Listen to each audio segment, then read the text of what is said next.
Craig, how were the celebrations in there? Yeah, it's as Carla said as she was walking up here. She said it's a real good vibe in there. You know, there's about nearly 50 of the old boys here, so yeah, that's great. And a few of the staff. I was just talking to Chris Anderson, and yeah, so there's the room's packed, and the guys are in there. A few of them already had a couple, I think, but yeah, that's great. So yeah, like, it's just, as Carla said, it's a great vibe in there at the moment, and hopefully we'll celebrate a little bit tonight, and then we've got our 25-year dinner on tomorrow night. So that'll be a something to look forward to. How important was a victory like that tonight, considering last week, but then also all the celebrations going on around it? Yeah, I don't know about victory like won by 30, I think, but I think just to win tonight was what we were after. We didn't want to. We didn't want to be all moping around. If you lose or how you lose. With an occasion like this and tomorrow night. So yeah, like I say, it was just nice to get a win, but it was even nicer just to play,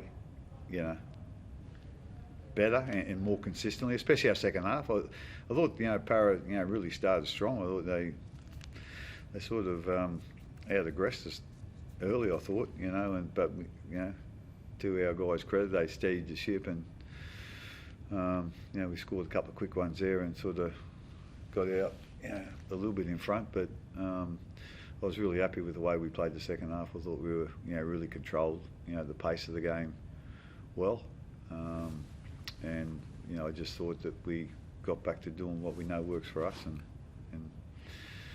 yeah, so like I say, the second half was very pleasing. How much hope does that kind of performance like tonight, when you see that the team that is in there come out and play like that you really can shake up this back half of the season? Yeah, I'm probably a bit of a doomsdayer at times, but we got to show the next couple of weeks that we can do that consistently. That's what we got to show, because we haven't been good at that this year. I think we've give up about 3 or 4 12 and 14 point leads this year, and end up losing the game. So that's something that this club hasn't really done a whole heap of in the past. So like I say, we just need to make sure we don't lose our way after tonight and get too happy with ourselves. But we know we can do it. We know what works, and we need to work hard to make sure that we bring something close to that every week. Craig, you questioned the guys' ruthlessness last week. Did you see a little bit of ruthlessness, at least in the attack tonight, with the way the guys went about it? Yeah, I thought I thought our second half, when we were defending our line, I thought we done a really good job of that. The second half, first half, not so much, but yeah, like I say, there's still a few things attack-wise that we need to sort of sort out a little bit. When we sort of get under pressure, get under a bit of fatigue, we sort of go away from what we plan to do. But yeah, I just thought a couple of our guys have come off the bench, and I thought Tep done a really good job, and Ellie, he played.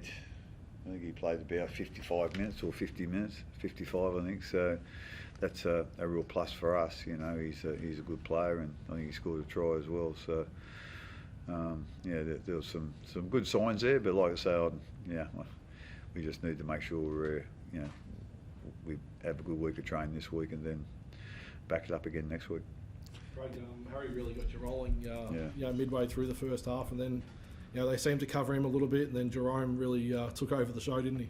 Yeah, Harry had he's been great all year. Harry's been very consistent, and I think he scored the first 2 tries, so that was really pleasing. And then, as you said, Hughesy, we just know when our spines run the ball and involved, that we're a better footy team, and that's been a little bit of part of our inconsistency as well. But I thought tonight they really ran the ball well, and not just ran the ball to run the ball. It was in the right situations at the right time. So I thought all those guys did a really good job, and Hughesy, his last 25 minutes, half hour of that first half, he was nearly untouchable. Craig, you touched on when to make the runs, when not to, for those playmakers. Have you guys worked on that much, or have you just been talking to them, look for your opportunities in the game? That sort of thing? No, you just can't talk about it without doing it, that don't work. So, we've been working really hard on that at train, and, we got a few results there tonight, so, but like I say, we just need to make sure we're consistent at in game, so we'll need to be consistent at that at training as well. So, Craig, there's been a lot of talk about Ryan Papenhuyzen getting closer and closer, and I know you said you don't know an exact timeline, but have you thought about how he might come back in terms of straight back into the NRL, or is it Sunshine Coast? Oh no, I think he'll play, a game or two at least in Queensland Cup. He hasn't played.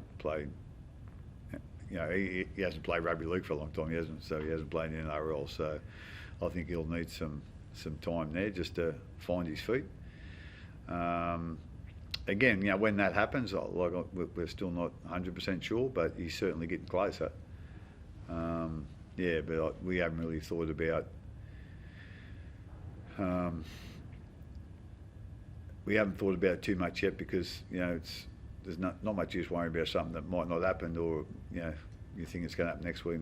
It might be 3 weeks. So when you get the green light, that's when we'll worry about it and sit down and have a chat and then go from there. But it's not so much of a case, I guess, of people talk about him coming back for the finals, but for you, it's not really about that and his impact and what he can play in the finals. No, we'd love him to be at his best in the finals, but as I said, he hasn't played for 12 months, and it was a horrible injury that he's come back from, and it's taken him probably a bit longer than everyone thought, or the medical people thought. So, like I say, there's no pressure there, on him. There's no pressure on us to have to pick him or whatever. So, we'll just see what the next couple of weeks brings, and then we'll make our plans from there.